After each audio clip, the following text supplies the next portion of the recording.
भुजबल sir तू बैठेंगे तो मैं बोलूंगा यार, मैं बाहर कैसा हूँ बाहर। हाँ सर ठीक है, बोलिए आप बोलिए।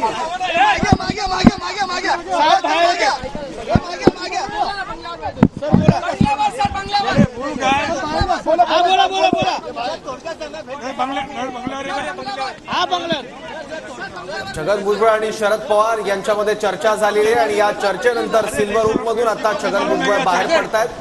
भेटीचं कारण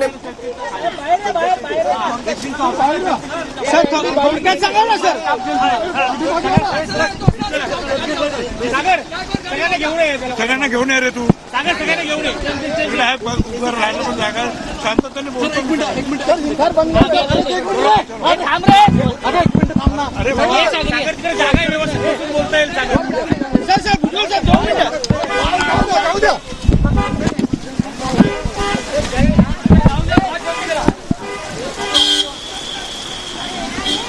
ये चले चल चल चल चल।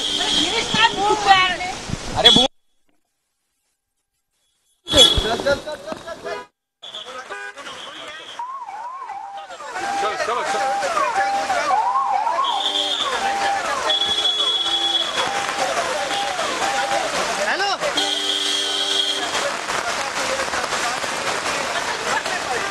छगन भुजबळ हे आता रवाना झालेले आहेत। भुजबळ सिल्वर ओकवर गेलेले होते आणि शरद पवार यांची भेट घेत त्यांच्यासोबत चर्चा केलेली आहे।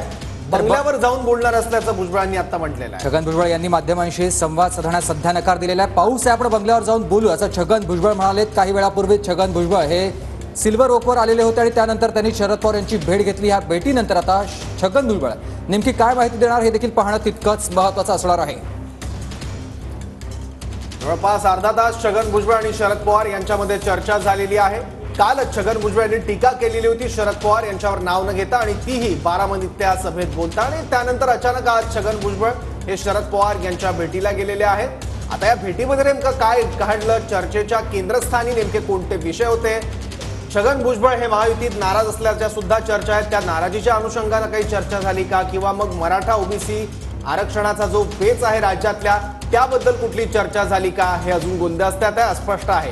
आता बंगल्यावर जाऊन बोलणार असल्याचं छगन भुजबळ यांनी म्हटलेलं आहे, कारण मुसळधार पाऊस या सगळ्या भागात सुरू आहे। त्यामुळे बंगल्यावर गेल्यानंतर छगन भुजबळ या भेटीबद्दल सविस्तर प्रतिक्रिया देतील, माध्यमांशी संवाद साधतील। आजच्या राजकारणातली आजच्या दिवसातली सगळ्यात मोठी घडामोड आपण बघतोय। छगन भुजबळ अजित पवार गटाचे नेते यांनी शरद पवार यांची सिल्वर ओकवर जाऊन भेट घेतलेली आहे। तर या भेटीत नेमकं काय घडलंय पाहणं तितकंच महत्त्वाचं असेल।